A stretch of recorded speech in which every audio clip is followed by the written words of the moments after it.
Hello everyone, welcome to study wing point. এবং এই ভিডিওতে তোমাদের সাথে আলোচনা করব ভারতীয় রেলের পক্ষ থেকে নতুন নিয়োগ বিজ্ঞপ্তি প্রকাশিত হয়েছে। তো প্রথমত তোমাদের জানিয়ে রাখি যে রেলওয়ের পক্ষ থেকে এসআই অর্থাৎ সাব ইন্সপেক্টর পোস্টে নতুন নিয়োগ বিজ্ঞপ্তি প্রকাশিত হয়েছে। 452টি শূন্যপদে তোমাদের কিন্তু এখানে নিয়োগ করানো হবে। তো ভারতীয় নাগরিক হয়ে থাকলে পশ্চিমবঙ্গের 23 জেলা থেকে ছেলে এবং মেয়ে উভয় তোমরা কিন্তু আবেদন করতে পারবে এখানে। তো তোমাদের আবেদন স্টার্ট হচ্ছে 15/4/2024 অর্থাৎ এপ্রিল মাসের 15 তারিখ থেকে তোমাদের আবেদন কিন্তু স্টার্ট হয়ে গেছে, ঠিক আছে। এবং আবেদনপত্র জমা দেওয়ার লাস্ট ডেট বলেছে 14/5/2024। তো এই ডেটের আগে তোমাদের অনলাইনের মাধ্যমে কিন্তু আবেদন করে নিতে হবে। তো এখানে আবেদন করতে গেলে শিক্ষাগত যোগ্যতা, বয়সসীমা, বেতন কাঠামো প্রত্যেকটি তোমাদের সাথে আলোচনা করব ভিডিওর মাধ্যমে। তো ভিডিওটি স্কিপ না করে ধৈর্য সহকারে দেখো, তাহলে সমস্ত তথ্য এখান থেকে পেয়ে যাবে। এবং ডিসক্রিপশন বক্সে টেলিগ্রামের লিঙ্ক দেওয়া থাকবে, সেখান থেকে বিজ্ঞপ্তিটি ডাউনলোড করে আগে পড়বে, বুঝবে, তারপরে কিন্তু আবেদন করবে। তো এরকম নিত্য নতুন চাকরি সংক্রান্ত আপডেট পাওয়ার জন্য আমাদের চ্যানেলটি সাবস্ক্রাইব করে পাশে থাকা বেল আইকনটি ক্লিক করে রাখো, যাতে যে কোনো লেটেস্ট আপডেট খুব সহজে তোমাদের কাছে পৌঁছে যায়। তো চলো বিজ্ঞপ্তিটি তোমাদের সাথে আলোচনা করে দিই।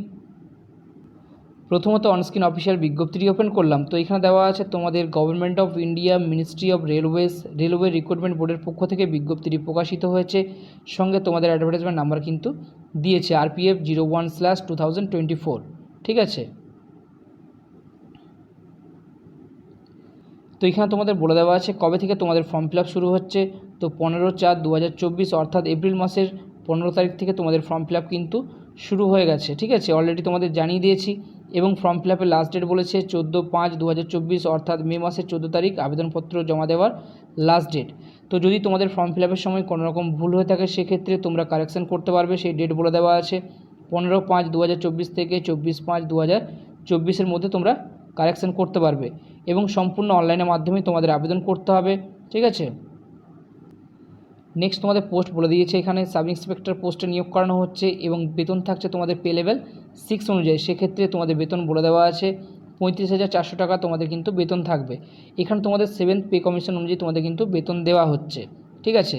তো মেডিকেল স্ট্যান্ডার্ড তোমাদের চেক করা হবে, সেক্ষেত্রে B1 থাকছে মেডিকেল স্ট্যান্ডার্ড। তোমাদের এখানে বয়স বলেছে 1/7/2024 অনুযায়ী তোমাদের বয়স কিন্তু হিসেব করা হবে, অর্থাৎ ক্যালকুলেট করা হবে। এবং বয়স চেয়েছে 20 থেকে 28-এর মধ্যে। টোটাল ভ্যাকেন্সি তোমাদের জানিয়ে দিয়েছি 452টি কিন্তু টোটাল ভ্যাকেন্সি তোমাদের এই পোস্টের জন্য আছে, ঠিক আছে।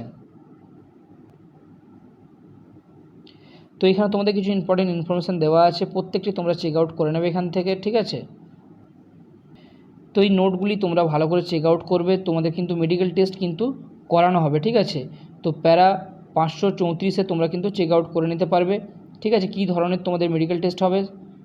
তারপরে দেখো এখানে বলে দেওয়া আছে ভারতীয় নাগরিক হয়ে থাকতে হবে, তাহলে তোমরা কিন্তু আবেদন করতে পারবে। তো এখানে তোমাদের এই পোস্টের ক্ষেত্রে আগে থাকতো তোমাদের বয়স 20 থেকে 25-এর মধ্যে। তো করোনার জন্য তোমাদের অর্থাৎ কোভিড প্যান্ডামিকের জন্য তোমাদের কিন্তু বয়স 3 বছর বাড়ানো হয়েছে, 20 থেকে 28 করা হয়েছে, ঠিক আছে। তো ST/SCরা 5 বছরের বয়সে ছাড় পেয়ে যাবে, OBCরা 3 বছরের বয়সে ছাড় পেয়ে যাবে। এবং এক্স সার্ভিসম্যানদের ক্ষেত্রে বলে দেওয়া আছে UR এবং EWCর ক্ষেত্রে 3 বছর, OBC NCর ক্ষেত্রে 6 বছর, ST/SCর ক্ষেত্রে 8 বছর, ঠিক আছে। এবং বাকিগুলি তোমরা চেক আউট করে নেবে এখান থেকে। তো নেক্সট দেখো এখানে তোমাদের ডেট অফ বার্থ বলে দেওয়া আছে।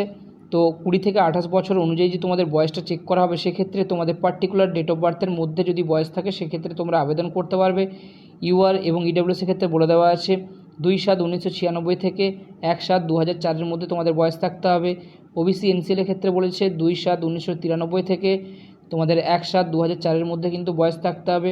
এবং ST/SCর ক্ষেত্রে বলে দিয়েছে 2/7/1991 থেকে 1/7/2004-এর মধ্যে তোমাদের বয়স থাকতে হবে, ঠিক আছে। তো এখানে দেখো তোমাদের বলে দেওয়া আছে এখানে আবেদন করতে গেলে তোমাদের শিক্ষাগত যোগ্যতা কী চেয়েছে। তো তোমাদের এখানে কিন্তু অ্যানেক্সার A-তে তোমাদের দেওয়া আছে, ঠিক আছে। তো এখানে তোমাদের বলে রাখি যে কোনো ব্যাচেলার ডিগ্রি অর্থাৎ স্নাতক পাস থাকলে তোমরা কিন্তু এই পোস্টের জন্য আবেদন করতে পারবে। যে কোনো রিকগনাইজ ইউনিভার্সিটি থেকে যদি তোমাদের স্নাতক অর্থাৎ ব্যাচেলার ডিগ্রি করা থাকে সেক্ষেত্রে তোমরা আবেদন করতে পারবে, ঠিক আছে। তো তোমাদের কোনো রকম অসুবিধা হচ্ছে না যদি তোমাদের ব্যাচেলার ডিগ্রি করা থাকে। তো এখানে দেখো তোমাদের অ্যাপ্লিকেশান ফিজের কথা বলে দেওয়া আছে। জেনারেল, OBC, EWCর ক্ষেত্রে তোমাদের 500 টাকা লাগবে।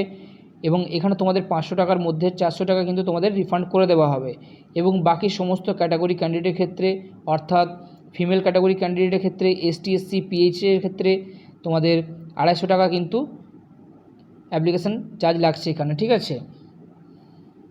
এবং এখানে তোমাদের মেনশন করে বলে দেওয়া আছে এক্সামে যদি তোমরা অ্যাটেন্ড করে থাকো সেক্ষেত্রে তোমরা টাকাটি রিফান্ড পেয়ে যাবে, ঠিক আছে। নেক্সট তোমাদের ফিজিক্যাল এফিসিয়েন্সি টেস্ট এখানে বলে দেওয়া আছে। সাব ইন্সপেক্টর মেল পোস্টের ক্ষেত্রে 1600 মিটার তোমাদের দৌড়তে হবে, সময় থাকবে 6 মিনিট 30 সেকেন্ড। তারপর তোমাদের লং জাম্প বলেছে 12 ফুট, হাই জাম্প বলেছে 3 ফুট 9 ইঞ্চি, ঠিক আছে। এটি কিন্তু ছেলেদের ক্ষেত্রে এবং মেয়েদের ক্ষেত্রে বলে দেওয়া আছে 4 মিনিটে তোমাদের 800 মিটার রান করতে হবে অর্থাৎ দৌড়তে হবে, এবং লং জাম্প বলেছে 9 ফুট, হাই জাম্প বলেছে 3 ফুট। নেক্সট তোমাদের PMT অর্থাৎ ফিজিক্যাল মেজারমেন্ট টেস্টের কথা বলে দেওয়া আছে। তো UR EWS OBC এই সমস্ত ক্যাটাগরির জন্য হাইট বলেছে মেল ক্যান্ডিডেটের ক্ষেত্রে 165 সেন্টিমিটার, ফিমেলের ক্ষেত্রে বলেছে 157 সেন্টিমিটার। SC STর ক্ষেত্রে বলেছে মেল ক্যাটাগরি ক্যান্ডিডেটের জন্য 160 সেন্টিমিটার এবং ফিমেলের ক্ষেত্রে বলেছে 152 সেন্টিমিটার। এবং বাকি তোমাদের গোর্খা, গারোয়ালিস, মারাঠাস এই সমস্ত ক্যাটাগরি ক্যান্ডিডেটের জন্য বলেছে 163 সেন্টিমিটার মেল ক্যাটাগরির জন্য এবং ফিমেলের জন্য বলেছে 155 সেন্টিমিটার। চেস্টের মাপ তোমাদের বলে দেওয়া আছে EWS UR OBC এই সমস্ত ক্যাটাগরি ক্যান্ডিডেটের জন্য তোমাদের নর্মাল অবস্থায় চেস্ট থাকতে হবে 80 এবং এক্সপেন্ড অর্থাৎ ফুলিয়ে তোমাদের করতে হবে 85। ST SCর ক্ষেত্রে বলে দেওয়া আছে 76.2 অর্থাৎ তোমাদের 76.2 তোমাদের নর্মাল অবস্থায় থাকতে হবে এবং এক্সপেন্ড করে বলেছে 81.2, ঠিক আছে।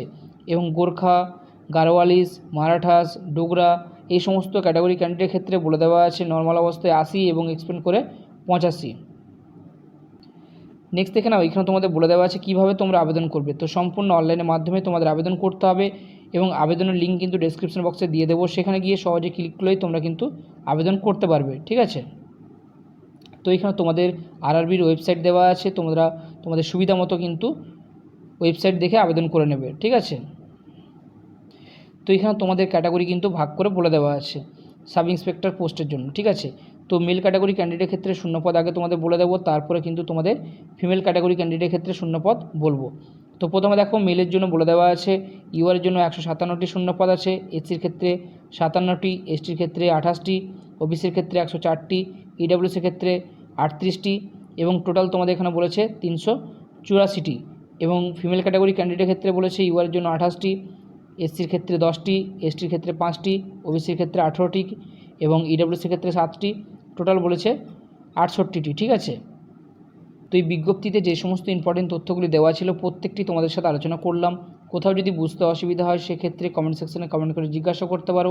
ভিডিওটি হেল্পফুল বলে মনে হলে একটি লাইক দিয়ে চ্যানেলটি সাবস্ক্রাইব করে আমাদের সাথে থেকো এবং আমাদের পাশে থেকো এবং ভিডিওগুলি বেশি বেশি করে বন্ধুদের সাথে শেয়ার করে দিও।